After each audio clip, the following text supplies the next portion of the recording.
بسم اللہ الرحمن الرحیم۔ السلام علیکم۔ فقر اور تنگ دستی دور کرنے کے لیے نبوی نسخہ، اس کو روزانہ 100 مرتبہ پڑھیں۔ حضرت مولانا الیاس رحمۃ اللہ علیہ اپنے ساتھیوں کو فجر کی سنت اور فرض کے درمیان پڑھنے کی ترغیب دیتے تھے۔ امام مالک نے حضرت بن عمر رضی اللہ تعالیٰ عنہ سے روایت کیا ہے، ایک روز ایک آدمی بارگاہ عالیہ میں حاضر ہوا اور عرض کی، دنیا ادبرت عنی، دنیا نے میری طرف سے پیٹھ پھیر لی ہے اور منہ بھی پھیر لیا ہے۔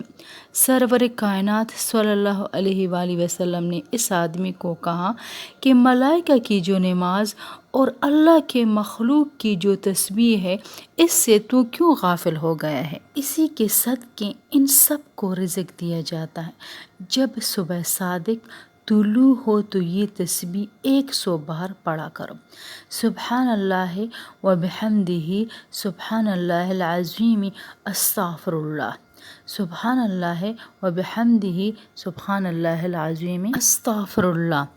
سرکار دو عالم صلی اللہ علیہ وسلم نے فرمایا، دنیا تیرے پاس ذلیل ہو کر آئے گی۔ اپنے آقا کا یہ ارشاد سن کر اس نے روزانہ یہ پڑھنا شروع کیا۔ کچھ مدت ٹھہر رہا، پھر حاضر ہوا، عرض کی، یا رسول اللہ صلی اللہ علیہ وسلم، میرے پاس اتنی دولت آ گئی ہے، مجھے اس کے رکھنے کی جگہ نہیں ملتی۔